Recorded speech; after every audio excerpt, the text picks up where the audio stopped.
বন্ধুরা সবাইকে শুভেচ্ছা ও অভিনন্দন জানিয়ে শুরু করছি আমাদের নতুন ভিডিও। আর আজকের ভিডিওটা বলতে গেলে সুন্দরবন কেন্দ্রিক। আমরা এখন সুন্দরবনের ভিতরে যাব না, কারণ এর আগে একটি ভিডিওতে আমরা সুন্দরবনের ভিতরে গিয়েছিলাম করমজল চেকপোস্ট অফিসে। তো আজকে আমরা তার পাশ দিয়ে হারবাড়িয়া যাব।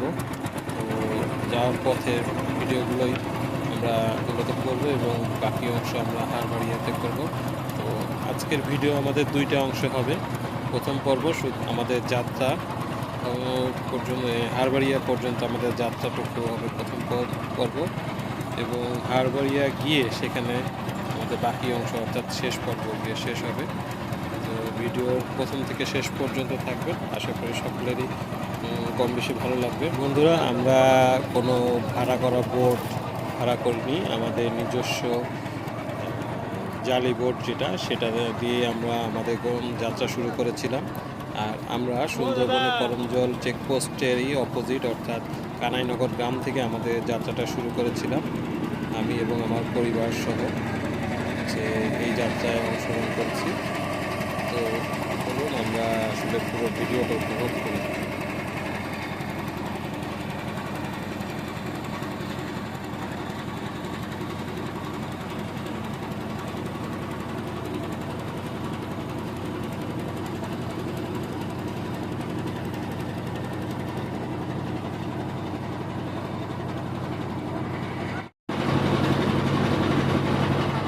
বন্ধুরা, পুরো ভিডিওতে আমরা কোনো ধরনের মিউজিক ব্যবহার করিনি।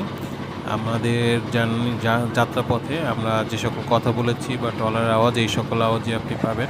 হয়তো অনেকে ভালো লাগবে না, কিন্তু আশা করি যদি আমাদের সাথে পুরো ভিডিওটি দেখেন তাহলে একটু হলেও ভালো লাগবে। আপনারা অনেক ভালো ভালো জিনিস দেখতে পারবেন, সুন্দরবন দেখতে পারবেন, সুন্দরবন চারপাশটা দেখতে পারবেন। আশা করি আমাদের সঙ্গে থাকবেন।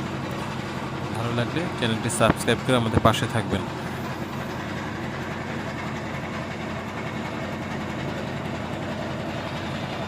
বন্ধুরা, আমরা বোটটি নিয়ে করমজলের সাইডে যাচ্ছি এবং আস্তে আস্তে করে হাড়িবাড়িয়ার দিকে এগিয়ে যাচ্ছি।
দিদি দিদি ওইটা বলে সুন্দরবন সুন্দরবন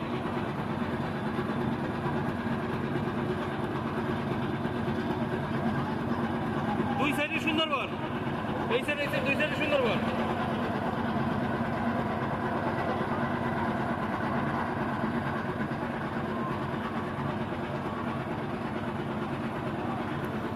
বন্ধুরা আপনারা দেখতে পাচ্ছেন বড় একটি জাহাজ। আমরা এরকম প্রত্যেকটি জাহাজের পাশ থেকে যাব এবং আপনাদেরকে এই জাহাজের হয়তো উপরে আপনাদেরকে নিয়ে যেতে পারবো না, কিন্তু নিচ থেকে আপনাদেরকে দেখাবো জাহাজগুলো কত বড় বা দেখতে কেমন দেখায়।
বন্ধুরা এই জাহাজটা সবচেয়ে বেশি বড়, আর আমরা এই জাহাজটির পাশ দিয়ে যেতে যাচ্ছিলাম, কিন্তু পাশে যে ছোট জাহাজটি রয়েছে এটা এখনই ছেড়ে যাবে।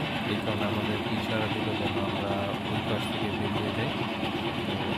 এই জন্য এই জাহাজটার খুব কাছ থেকে আমরা যেতে পারলাম না, কিন্তু তারপর যথেষ্ট পরিমাণ বড় এবং আমরা তারপর চেষ্টা করেছি আপনাদেরকে পুরো জাহাজটি দেখানোর জন্য।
আপনারা যে বিল্ডিংটি বা যে ভবনটি দেখতে পাচ্ছেন, এটা মোংলা বাগেরহাট জেলার একমাত্র সাইলো।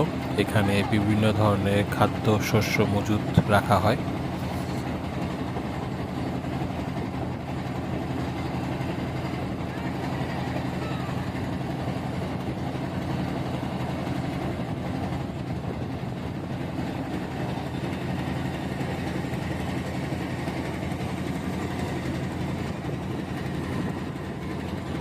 সুন্দরবনের আশপাশে যারা বসবাস করে তাদের বেশিরভাগই মৎস্যজীবী। তারা বিভিন্ন সময় বিভিন্ন ধরনের মাছ তারা ধরে থাকে। ইলিশের সময় ইলিশ মাছ, তারপরে বাগদার পোনা, গলদার পোনা, এছাড়া বিভিন্ন ধরনের মাছ তারা ধরে জীবিকা নির্বাহ করে।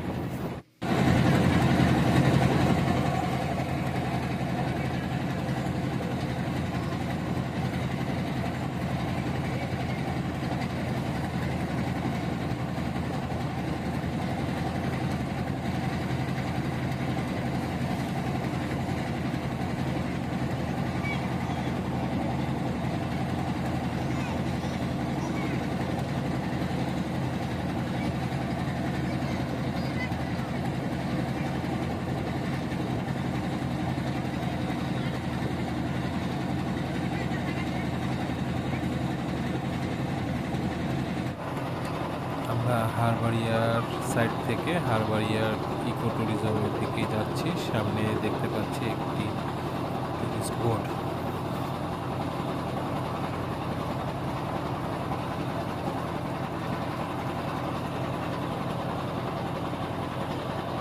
সাবধান সাবধান।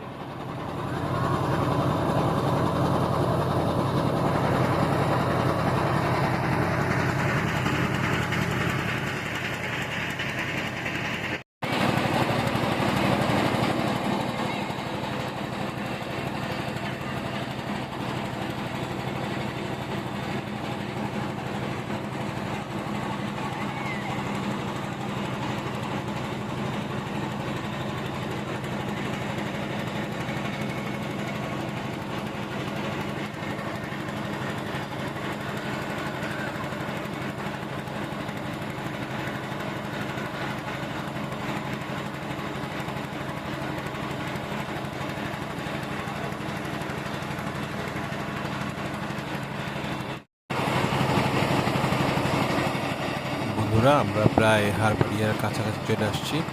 সামনে একটি মোহনা রয়েছে এবং আমরা সেই মোহনা পার হলেই আমরা বামে ঢুকবো। সামনে এগিয়ে গেলেই আমরা হারবাড়িয়া ইকো ট্যুরিজমটা দেখতে পাবো।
ওই যে একটা বানর।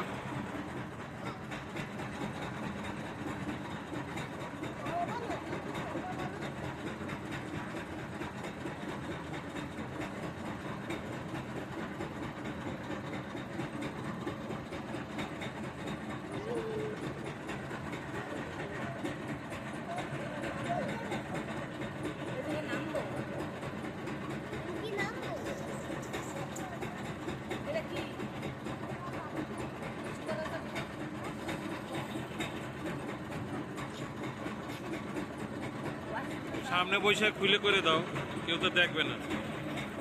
বন্ধুরা, গল্পে গল্পে এবং মজা করতে করতে সেই সঙ্গে সুন্দরবনের চারপাশ দেখতে দেখতে আমরা হারবাড়িয়া ইকো ট্যুরিজম পৌঁছে গেলাম। আজকের মতো আমাদের প্রথম পর্ব শেষ হলো। অনুরোধ থাকলো আমাদের দ্বিতীয় পর্ব অর্থাৎ হারবারিয়ার পর্বটি দেখার জন্য। যদি আমাদের প্রথম পর্ব ভালো লাগে তাহলে আপনারা লাইক কমেন্ট শেয়ার করে আমাদের পাশে থাকবেন। দ্বিতীয় পর্ব দেখার অনুরোধ জানিয়ে আজকের মতো আমরা বিদায় নিচ্ছি। সকলে ভালো থাকবেন, সুস্থ থাকবেন।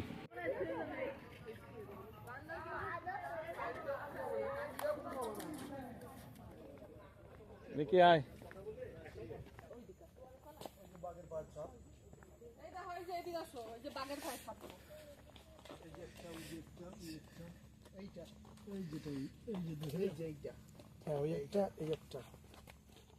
এটা হচ্ছে বাঘের পায়ের ছাপ। এই যে একটা,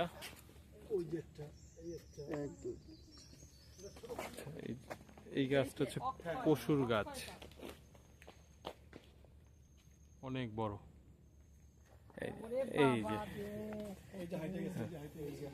এই যে দেখুন অনেক বড় একটা পায়ের ছাপ।